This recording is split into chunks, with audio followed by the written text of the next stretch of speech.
Hola, buenos días. Hola, profe, buenos días, ¿cómo está? Bien, bien. ¿Y tú cómo estás? Muy bien, gracias. ¿Listo para la clase? Lista, lista. Ok.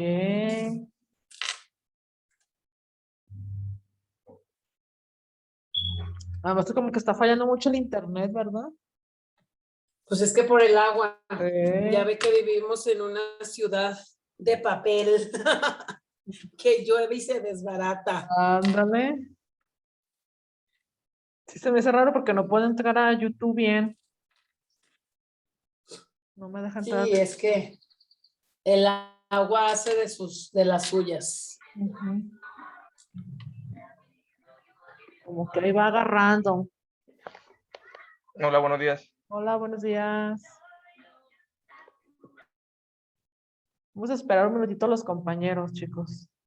Que no se me desesperen. Sí, está bien, gracias, maestro.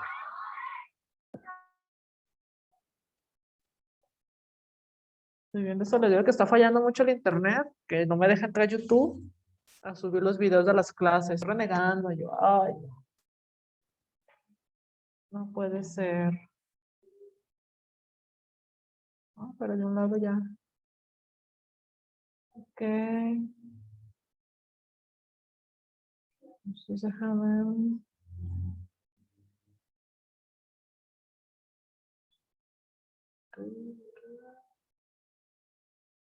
Descarga. Internet es inestable.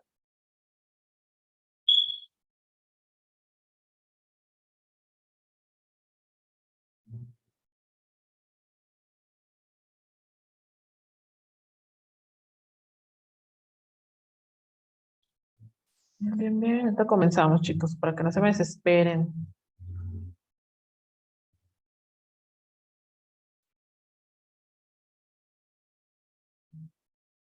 Creo que ya están. Faltan algunos todavía.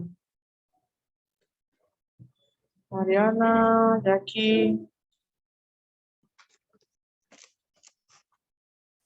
Bien, te los voy comentando. Vamos a aprender el día de hoy acerca de lo que es el generativismo de Noam Chomsky, que es una teoría que complementa parte de lo que es el constructivismo, que ya lo vimos anteriormente. Entonces ahora vamos a ver un poquito más acerca de este autor, de qué se trata y algunas explicaciones que nos da. ¿De acuerdo? Pues vamos a comenzar porque pues no, parece que Hugo no va a estar o no va a estar algunos compañeros. Noam Chomsky, su teoría nace desde 1900, bueno, él nace en 1928, murió a los 81 años, nació en Estados Unidos, Filadelfia. Se llama Abraham Noam Chomsky, es el padre de la gramática generativa o el padre de la teoría del generativismo. Él fue lingüístico, estudió psicología, filosofía del lenguaje, filosofía de la mente, investigación y opinión pública. Las instituciones donde él estudió fue en Massachusetts, Instituto de la Tecnología, en la Universidad de Pensilvania y en la Universidad de Harvard. Entonces fue una persona muy ilustrada que se dedicó sobre todo a estudiar parte de lo que es el desarrollo del lenguaje en el ser humano.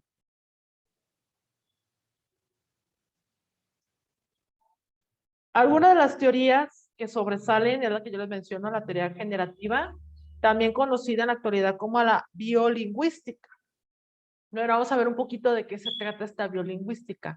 Postula la existencia de una estructura mental innata que permite la producción y comprensión de cualquier enunciado en cualquier idioma natural, posibilitando además el proceso de adquisición y dominio para su correcto funcionamiento.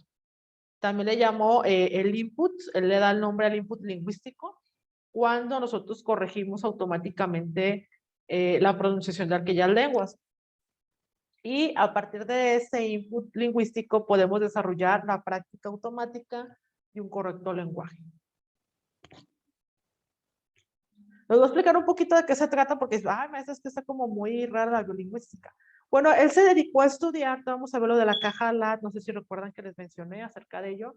Él se dedicó a estudiar un poquito acerca del desarrollo constructivo de las personas en el lenguaje, pero a él le llamó mucho la atención el hecho de que En aquella época existía la teoría conductista y estaba resurgiendo la cognitiva y posteriormente la constructiva. Cuando él se da cuenta que la memorización dentro del conductismo, de la educación tradicional de antes, era la manera de que el cerebro podía captar ideas, para él fue, al momento de conocer el cognitivismo, ya vimos que es el proceso de almacenamiento de cualquier conocimiento, él se da cuenta que dentro del lenguaje existe un cognitivismo y un constructivismo.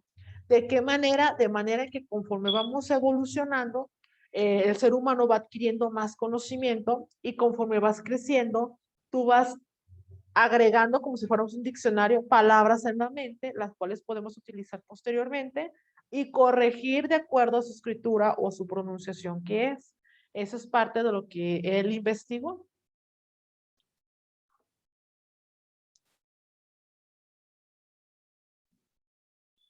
Vamos con el siguiente. Su revolución inicia en la década de los 50 y surgió en el marco del denominado mentalismo contemporáneo, lo que les decía, o el cognitivismo.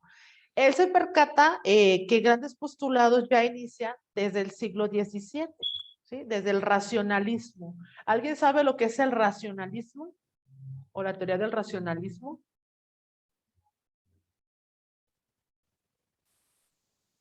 No, no lo han escuchado. ¿Qué es el racionalismo? Nada, nada, nada. Bueno, el racionalismo, la propia palabra nos lo dice, chicas, chicos, es cuando la persona comienza a razonar, a pensar, a cuestionarse acerca de las cosas. Es como, por ejemplo, cuando llega a la edad del niño que te pregunta el por qué, o el cómo, el cuándo, el dónde, empieza la preguntadera, decimos, ay, va a empezar a preguntar el niño. Ese es el racionalismo del ser humano. Cuando nos cuestionamos, a ver, ¿qué pasa por mi mente? ¿Por qué corrijo automáticamente las palabras? Porque un niño adquiere palabras, las guarda y las utiliza de manera rápida. Si ustedes se fijan, los niños así son. A ellos no les da vergüenza si está mal pronunciado al idioma que sea, o nuestro propio idioma, nuestra propia lengua. No le da vergüenza. El niño simplemente repite las palabras, aunque se equivoque, solo va corrigiendo. Por eso dice, ¿cómo se dice? Se dice dinosaurio. Saurio, no. ¿Cómo se dice dinosaurio o dino? Pero el se llama dinosaurio. Él va a construir poco a poco ese conocimiento. Entonces, se percata que esta teoría del mentalismo contemporáneo cognitivista siempre ha existido, siempre desde los griegos, desde los romanos, desde aquellas épocas, pero a partir del siglo XVII renacen y se le da este nombre, racionalismo. El padre del racionalismo es René Descartes. Entonces, él, por medio de lo que es la refutación es cuando nosotros nos preguntamos y contradecimos ciertas cuestiones o afirmamos ciertas cuestiones, nosotros tenemos un aprendizaje más rápido. Por eso a veces, ¿por qué se dice esto? ¿Por qué el cielo es azul? ¿Por qué eso? Ay, este niño pregunta mucho. Porque él quiere aprender, porque tiene la necesidad de entender las cosas y de utilizarla en su propio lenguaje. Otro punto es que surge contra las premisas del empirismo conductista de la época.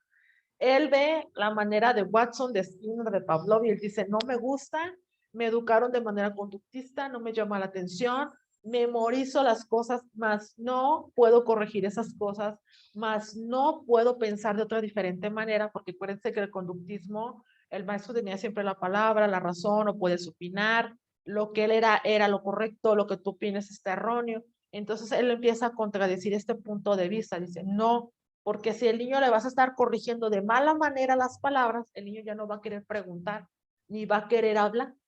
Entonces, esa es la cuestión que a veces decimos, es que el niño no quiere hablar, es muy tímido. ¿Por qué? Porque lo están corrigiendo mal, no lo están haciendo de manera cognitiva constructiva, sino conductista, de manera directa y sin dejarle espacios al niño para pensar en dónde se equivocó, o si escucha mal, o si pronuncia mal. ¿De acuerdo?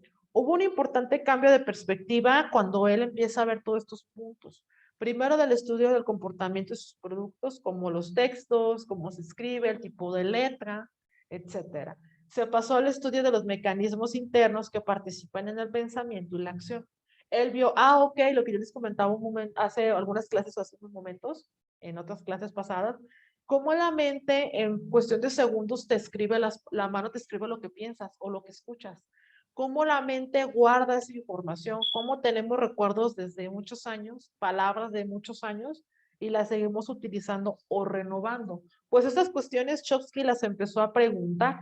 Él empezó a decir, ¿cómo tenemos esa magia de guardar muchas palabras, de utilizar las palabras y de olvidar también algunas que otras palabras?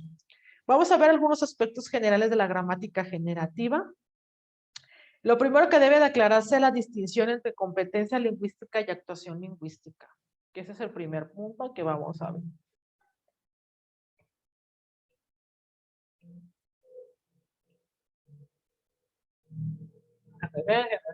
Okay.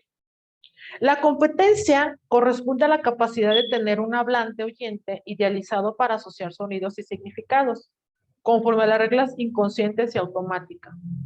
¿Sí? O sea, la competencia, la número 1 que vimos, que es la competencia lingüística, es cómo yo, hablante, escucho y pronuncio las palabras de acuerdo a mi lengua, de acuerdo a mi dialecto, de acuerdo a mi habla, y asocio esos sonidos con otras palabras.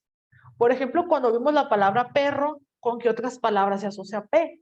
Pera, pero, perruno, etcétera, ¿no? Lo vamos asociando automáticamente en la mente. Con el simple escuchar, ah, mira, el perro, y cuando confundimos, decimos, ah, él dijo pero, o dijo pera, o qué dijo. Entonces, aquí esta cuestión es inconsciente y es automática, porque la mente tiene tantas palabras dentro de la lingüística que al momento de escuchar confundimos. Inclusive en los dictados, cuando nos dictaban, ¿qué hacíamos? Palabras que ni siquiera decía el maestro, pero ahí estaban, ¿no? El maestro, ¿de dónde salió? ¿Usted dijo esa palabra? No, yo no dije esa palabra. Y, qué sorpresa, porque la mente las está automáticamente sacando.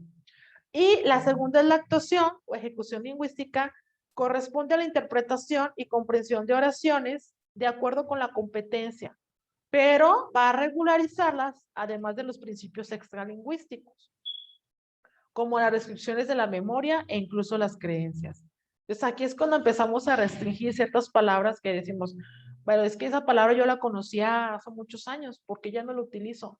Porque quizás en nuestro entorno no es necesario utilizarla, mas sin embargo siempre va a estar guardada dicha palabra. Al respecto es importante aclarar ciertos puntos que vamos a ver ahorita. La oración es equivalente a su gramaticidad, o sea, la oración es equivalente a lo que nosotros escribimos completamente. Acuérdense que la gramática es lo que escuchamos y hablamos y lo que escribimos, lo que les decía. Quizá yo les digo unas palabras y ustedes las escriben de diferente forma, o palabras que nunca se dijeron, como el ejemplo que le está dando de la maestra. Pero también puede ser utilizadas ciertas frases para guardarlas más completamente dentro de la mente. Como la frase que, camarón que se duerme se lleva la corriente. ¿Dónde aprendimos esta frase? En la primaria. Yo me acuerdo que lo vimos en un libro, ¿te acuerdas, Carmen? En un libro. Y seguimos guardándola, tal cual, tal cual, tal cual. Y realmente casi no se utiliza durante el tiempo que estamos viviendo. Rara vez lo utilizamos una vez al año, 2 veces al año, X, pero no diario. Más sin embargo, como dice aquí, es una frase que consiste en ser usada con naturalidad en un grupo social, en un determinado momento, y la gramaticidad es la adecuación que presente reglas inconscientes que relacionan sonidos con significados, ¿sí? Entonces, si yo escucho una palabra, tengo que escribir la palabra tal cual es, y la mente automáticamente, con esta teoría que vamos a aprender el día de hoy, lo hace en cuestión de segundos. ¿De acuerdo, chicas, chicos? Un aspecto que también resulta interesante de la gramática generativa, aunque también algo inquietante que surgió con ello, es que está referida totalmente a hablantes oyentes idealizados, o sea, personas que ya tienen una cognición más alta. Una cognición, no digamos de un nivel de doctorado, no, o sea, una cognición de personas que escuchan, que hablan, que repiten constantemente. Por eso muchas veces decían, oye, pero estas personas de antes nunca hicieron secundaria ni prepa, pero hablan palabras que solamente en libros de texto aprendieron, que solamente leyendo aprendieron. ¿Por qué? Porque eran hablantes y oyentes. Hablaban, escuchaban, leían libros, leían novelas, leían periódicos. ¿Y qué hace la mente? escucha la voz interna o la voz externa, depende cómo uno lee, y lo va guardando, ¿sí? Entonces, por eso se llaman oyentes idealizados, los cuales serían una especie de oyente hablante, lo que les decía, que conoce el lenguaje a la perfección y que nunca comete errores, debido a que no se ve afectado por limitaciones o distracciones del contexto.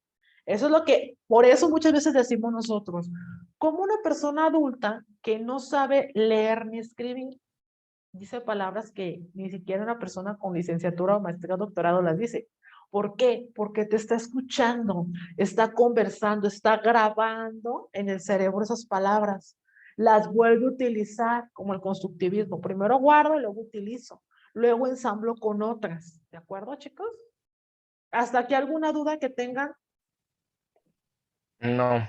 ¿Todo bien? ¿Se está quedando claro? Oiga, profe, Mande. por eso es que, bueno, yo soy más viejita que mis compañeros. A mí me pasaba algo muy curioso con mis abuelitos, Ujú. que yo los escuchaba hablar y a mí se me hacía como muy raro su manera de que hablaban, aunque no tuvieran estudios, porque mis abuelos creo que ni la primaria terminaron, Ujú. pero sí me acuerdo que leían mucho. O sea, sabían leer y ellos leían el periódico, como dice usted. Ujú. Mi abuelo, a pesar de que no estudió, o sea, tenía una manera de hablar pues muy propia, pues, pero era porque leía mucho. Pero sus palabras eran muy rimbombantes por lo que leía, no tanto por lo que escuchaba, sino por lo que él leía, pues eran las palabras que él tenía en su cabeza. Y Ujú. eso yo creo que pasaba mucho antes, ahora ya que está más fácil que la gente pueda estudiar, como que ya esas palabras tan rimbombantes ya no se usan tanto. Exactamente, porque de hecho si ustedes se dan cuenta, eran como más, en ese tiempo era más conductista también la forma de educar. O sea, ahí no podías, como vimos anteriormente en otros cursos de otros grados, etcétera, vemos ese punto de decir, bueno, ¿por qué eran muy respetuosos? ¿Por qué no decían groserías en ciertos momentos? Porque sabían, tenían esa regla lingüística, lo que vimos en un principio. Aquí no puedo ser vulgar, ni puedo ser estudiantil, aquí tengo que ser, soy un padre de familia y tengo que comportarme como es. Ujú. Es parte de lo mismo. Y como yo les digo, es lo que yo les decía, es un hablante oyente activo o participativo. Escucha las conversaciones de personas que sí estudiaron o personas que están leyendo, se motivan a leer, se motivan a ver, a buscar información en lecturas de antes, del periódico, revistas, y esas palabras las absorben porque es común en el ser humano. Absorbemos todo tipo de conocimientos, desde cómo prender la computadora, cómo utilizar un teléfono, cómo cocinar, cómo prender la televisión, cómo cambiar, cómo utilizar el control remoto. Se fijan todo lo que aprendemos. Y la lectura es lo mismo. Simplemente las palabras, acuérdense la teoría de Vygotsky, ¿qué decía Vygotsky? Que es más sociocultural lo que aprendemos, Ujú. que es más la plática, que es más lo que conversas con las personas que aprendes tú, que lo que realmente en clase, sinceramente aprendemos. Lo Y es aprendes. verdad, es verdad. ¿Cuánto tiempo duramos estudiando? En la primaria, en la secundaria, y qué de todo lo que vimos, ¿qué es lo que tenemos hoy? Sumar, restar, dividir, lo de matemáticas básico y la escritura, ortografía, gramática básica, ¿no? Casi prácticamente. Pero ¿dónde están los logaritmos? ¿Dónde está la raíz cuadrada? ¿Dónde está lo geométrico? ¿Dónde está lo que vemos de física, química, lo de biología? ¿Dónde está? Sin embargo, si ustedes se dan cuenta, con la práctica social y la plática que te expliquen por medio de la observación y la escucha activa, es cuando nosotros sí aprendemos realmente algo y se va para toda la vida. Como decía, el camarón que se duerme se lleva la corriente, porque lo leímos y nos reíamos y disfrutábamos de ese refrán. Y sin embargo sigue activo en la mente, sin usarlo todos los días. Está ahí. O como el que dice, no, cría cuervos y te sacarán los ojos. Y yo esa frase yo la oí hasta en la prepa y todo me acuerdo. Y me acuerdo cuando mi compañera me lo dijo. Yo esto dije, ah, caray, ¿qué es eso de los cuervos? ¿No lo has escuchado? No. Ah, yo ya, desde ahí me quedé con esa frase, con esa refrán o frase que nos estaban diciendo.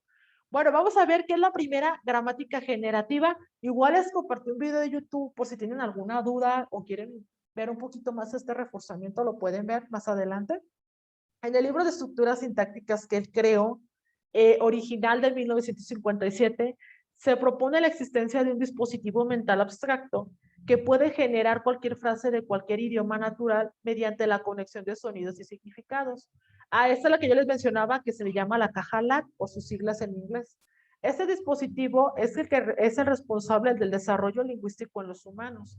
Se le conoce como dispositivo de adquisición del lenguaje, LAT en inglés. Entonces se llama dispositivo de adquisición del lenguaje. Actualmente, les comento lo que apunta en esa parte, se han hecho más experimentaciones sobre esta caja LAT, sobre este dispositivo en seres humanos.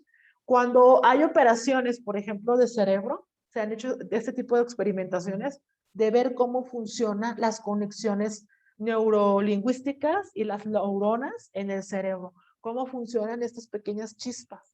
Por eso a veces sacan videos que decimos, ¿es en serio? ¿De dónde sacan eso? De aquí empieza a surgir toda esta parte del interés de saber qué pasa en tu cerebro cuando, no sé si ustedes han visto esos videos, cuando estamos hablando, genera una pequeña chispa, digámoslo así. Cada palabra es una pequeña chispa. Imagínense todo lo que hablamos todo el día. Pobre cerebro avienta chispas a cada rato, pero es como una lucecita que hace tas, tas, tas, tas, tas, tas, tas. Cada vez que hablamos, cada vez que utilizamos algo, cada vez que pensamos, empieza el cerebro tas, tas, tas, tas, y arroja la palabra automáticamente. Esa es una parte de la investigación que él hace de la caja LAT. Brunner, que también es del constructivismo, ¿se acuerdan de Brunner que vimos? Con la teoría del aprendizaje del descubrimiento.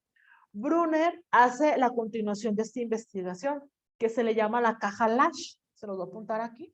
Se le llama Lash con mayúscula. Es la misma, pero él le da la continuación a esa investigación. Él se centra ahora dentro del constructivismo con el cerebro y el lenguaje. Le llamó la atención esta investigación, lo van a ver en quinto, con organización del pensamiento, viene esta parte, espero que sí se las dé, que si no, pues ahí están los videos, y viene esta parte interesante en la que ambos dan a conocer este tipo de experimentaciones como una caja con un laberinto, pero dentro del mismo hay como fichas de palabras, de sílabas, de la, leli, lo, lu, mame, mi, momo, cómo se fusionan automáticamente. El estudio del LAT le corresponde a la psicología del conocimiento, ya que el ingenio de la adquisición del lenguaje es solo uno de los componentes del sistema total de estructuras intelectuales que se pueden aplicar en la resolución de problemas y a la formación del concepto, lo que yo les decía. Hace esta pequeña chispa, esta pequeña luz, cada vez que hablamos, cada vez que pensamos, arroja un circuito electrónico, digamos, una conexión para fusionar esas palabras. Ahí se va tu palabra, Carmen. Y Carmen piensa otra palabra y te da Carmen y otra palabra. Imagínense, pobre cerebro. Órale, órale, órale, órale. Por eso a veces dicen, ay, me duele la cabeza de tanto pensar y de tanto estar ahí. Porque lo estás forzando. Ya vimos en hemisferios cerebrales, ¿se acuerdan el primero? ¿Qué veíamos? Hay que tratar de ejercitar ambos hemisferios, derecho e izquierdo, para cuando llegue un problema matemático, salgan los dos al mismo tiempo, ya sea uno por medio de las matemáticas y el otro por imágenes y recuerdos, y fusionas y tu cerebro queda menos dañado, como decían los maestros, me decían, eso que no se te dañe tanto el cerebro. Ah, maestro, gracias. Por eso la caja LAD es muy importante que la conozcan y que sepan un poquito más de qué se trata esta teoría. El dispositivo de adquisición del lenguaje o LAD se puede aplicar no del todo correcto puesto, que técnicamente reacciona de forma automática ante los estímulos lingüísticos, lo que les decía, esa pequeña chispita que avienta automáticamente cuando queremos hablar o pronunciamos o decimos algo referente a ciertas cuestiones. ¿Hasta aquí alguna duda acerca de la caja LAD, chicas, chicos? Del dispositivo LAD.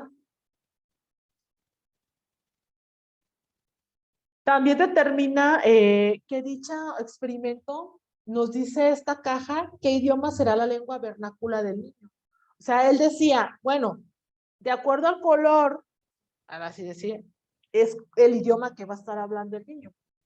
Y se encarga en adelante de posibilitar la comprensión y expresión de locuciones en esa lengua en particular. La locución es esto, cuando escuchamos una palabra, repetimos la palabra, nos corrigen la palabra, la corregimos automáticamente. O leemos la palabra como se escribe y el cerebro capta, como si fuera una foto así, ¡shack! Lo guarda en el cerebro Y cuando queremos escribir, dice, ah, mira, espérate, lleva acento. No, espérate, lleva H. El mismo cerebro, si ustedes se dan cuenta, que dice, es que yo como que escribí mal la palabra, como que es SC, como que no es X, como que es doble C, como que es doble S. ¿Por qué? Porque el cerebro te está diciendo, oye, estás mal, te equivocaste, corrígelo. Inclusive es algo muy curioso que pasa, no sé si a ustedes les sucede, a mí me pasa comúnmente, hablando de ese tipo de experimentación, en la vida diaria, ¿no? En la vida cotidiana. ¿Qué pasa cuando uno va a salir al trabajo o a una excursión o algo que sales de casa y dices, voy a ir a llevar los papeles o algo? Y que vas caminando y de repente el cerebro te dice, Carmen, te hace falta algo. Y llega la sensación y dices, me falta algo, ¿qué me falta? Y vas caminando, ¿no? Y de repente empiezas a ver, el cerebro empieza a decirte, a ver, revisa tu lista de tus cosas. ¿Llevas esto? No. Híjole, pues ahí vas de regreso. No sé si les pasa eso. Entonces, de repente yo digo, ay, no me falta nada, porque si no inconscientemente el cerebro va a decir, ay, ya te faltó esto, te faltó ponerte esto, te faltó llevar esto, te faltó escribir esto. Lo mismo pasa en la escritura y en el habla, cuando nos equivocamos y ya la regué, ya dije esta palabra. Como te dije la palabra ira, dije, yo no debo decir ira, pero bueno, ya sabes la palabra, ¿no?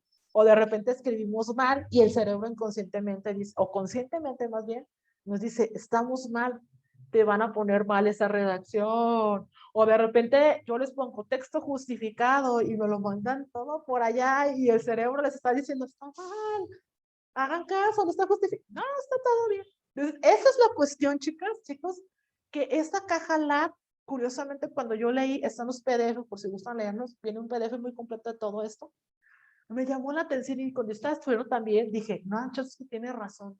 El cerebro inconscientemente y también conscientemente te avisa.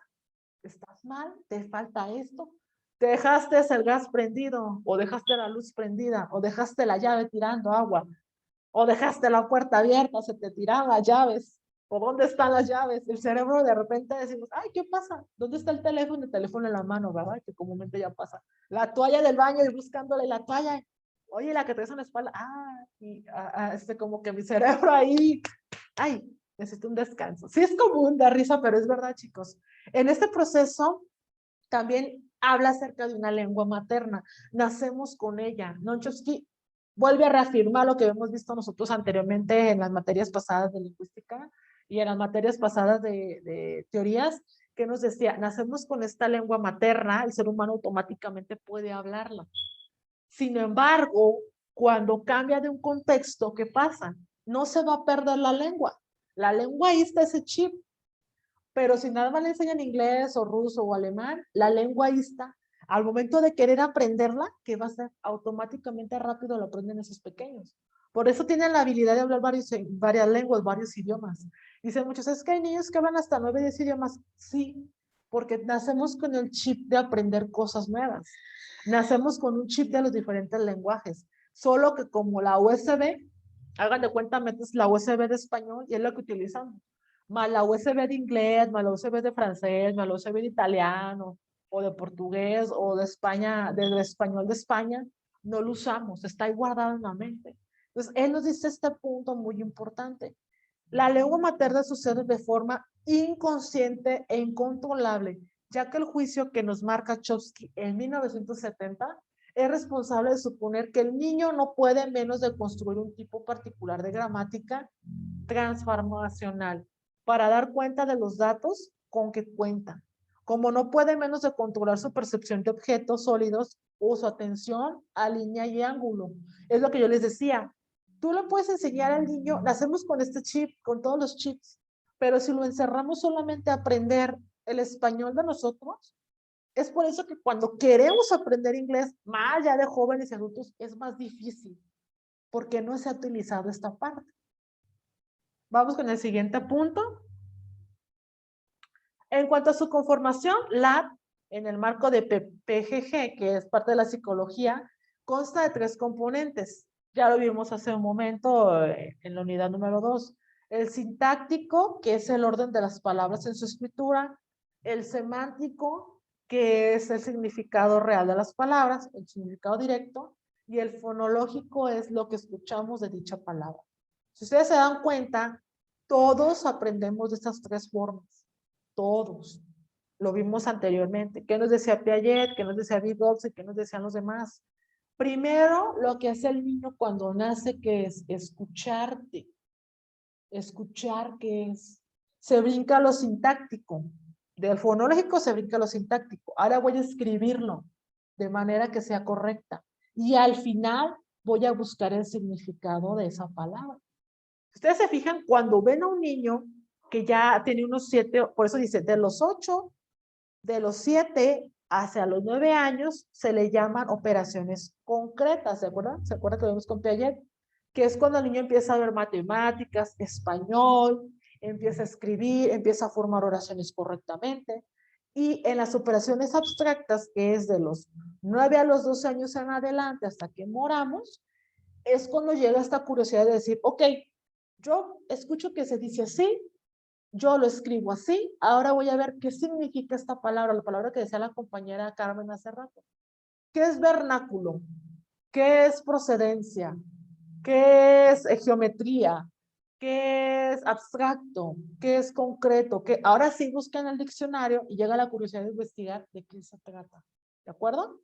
En el componente sintáctico, dentro de lo que es la caja LAD, genera cadenas lingüísticas en forma de dos representaciones, una estructura profunda y una estructura superficial, mientras que el componente semántico y fonológico generan interpretaciones de significado y sonido de dichas cadenas, de la estructura profunda del semántico, y de la superficial del fonológico. O sea, en conclusión, en esta parte de la conformación del LAD, sus tres componentes, el sintáctico es el que está más general, es el que está tanto profundo como superficialmente. Como les decía yo, te está diciendo automáticamente cuando escribes que estás mal en el profundo. En el superficial, ¿qué hace? Te arroja la figura o la foto, la imagen de la palabra. Inclusive yo recuerdo que cuando a veces me equivoco, digo, el cerebro me manda la imagen del libro de texto que yo leí o del párrafo que yo leí donde ahí está, mira, así se escribe. Ah, caray. No sé si sea normal, pero me manda así. Ah, eso lo aprendí. Por ejemplo, yo aprendí varias palabras cuando hice el curso de los normalistas, para el examen de los normalistas. Y aprendí lo que eran las analogías, lo que son de diferentes palabras. Y la palabra modorro, amodorrar, y otras palabras raras que digo, ah, caray, esas palabras nunca las había escuchado. Más sin embargo, cuando yo las leo, las escribo, me llega ese recuerdo. Ah, mira, ¿te acuerdas de la normal? Ah, sí. Esa es parte de. Mientras que el semántico y fonológico tiene también el dicho significado y sonido. ¿Qué significa gato? ¿Qué significa perro? ¿Cómo se escribe? Ah, ok. Ahora, ¿cómo se escucha? Y si yo no tengo lo semántico en este momento porque voy en la calle o voy escuchando música, ¿qué es lo primero que funciona? Lo fonológico. Entonces, ustedes se dan cuenta, estos tres componentes son muy importantes dentro de la mente. Si yo no estoy leyendo, si yo no estoy escribiendo, pero sí estoy escuchando, automáticamente la escucha me va a arrojar la palabra, la imagen y hasta el sonido de cómo es concretamente. Por ejemplo, les decía anteriormente, cuando decimos la palabra vaca, ¿qué llega a la mente, Carmen? ¿Qué te llega cuando escuchas vaca?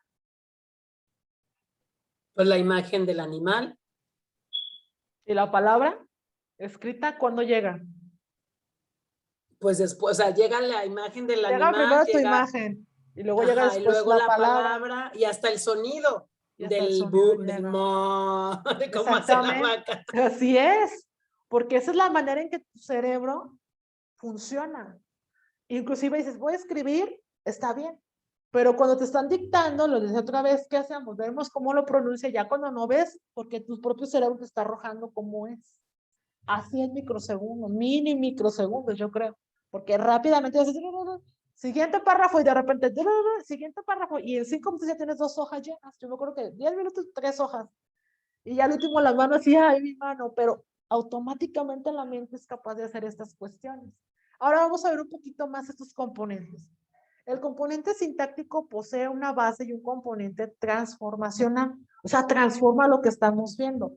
A la vez, la base posee un componente categorial y una lección, o lexicón, como le decimos. En términos simples, el lexicón es un diccionario mental. Es lo que yo les decía. De repente, tantas palabras que hemos visto y de repente te dicen, ¿con B grande o con B chica? A lo mejor no me acuerdo y de repente llega en el momento la palabra con la imagen y el sonido, decimos la palabra burro y escuchamos el sonido del burro, la imagen del burro y cómo se escribe burro, con doble R. Componente semántico, el número 2, consiste en un conjunto no especificado de reglas semánticas que asigna acepciones de la estructura profunda. Su labor consiste en convertir una estructura profunda en una representación de significado. ¿Se acuerdan lo que era el significado? ¿Qué era el significado? Pues sí, ya lo que tenemos en nuestra cabeza que significa esa palabra, esa imagen, o sea, ya lo que es. Muy bien, gracias. Entonces, en el semántico nos va a dar directamente el significado de esa palabra. Aunque la palabra gato ya vimos que tiene como 4 o 5, pero la mente te va a trabajar directamente en la primera, gato de mascota, punta la roja, directamente. Entonces, esto funciona en forma similar al componente fonológico, que se va a explicar un poquito más adelante. Entonces ya vimos una parte, en el sintáctico ya somos un diccionario de las palabras, cómo se escriben, cómo se hacen oraciones. En el semántico, el significado directo u objetivo, como se dice profesionalmente, de qué es el significado real de esa palabra, el básico, el real, el que no podemos decir gato de jugar, no, gato de mascota, porque no existe otra en el real, digámoslo así. Y por último, vamos con el fonológico. Ay, ya me estaba brincando.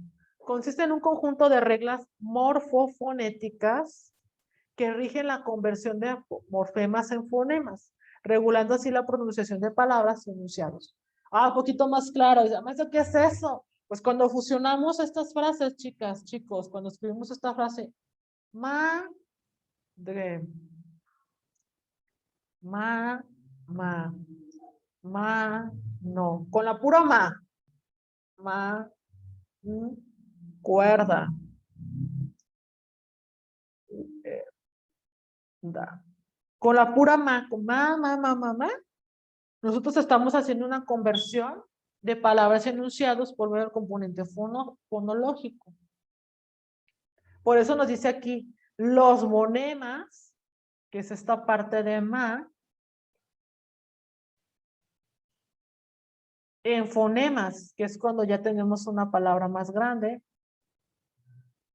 Ahora, en lugar de mamá, yo puedo poner manipulador, mucho más grande la palabra.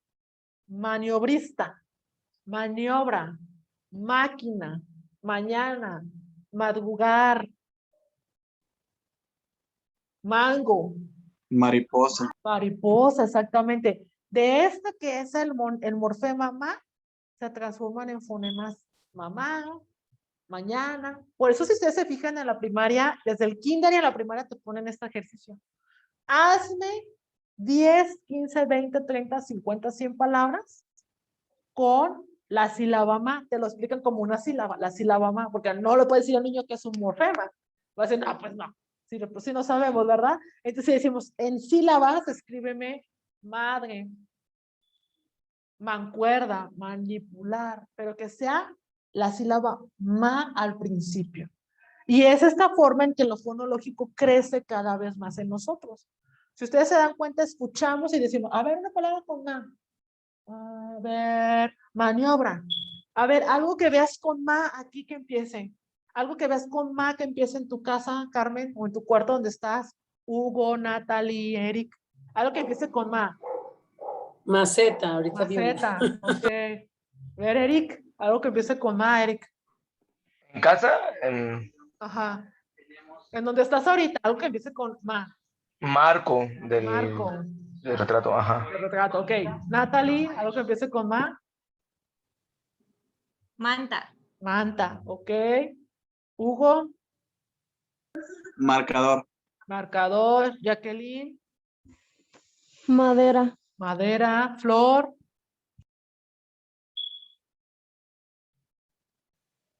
creo que Flor le está fallando su internet a Flor. Mariana, no, sí, ya. Ok, Flor, uno con ma, Flor.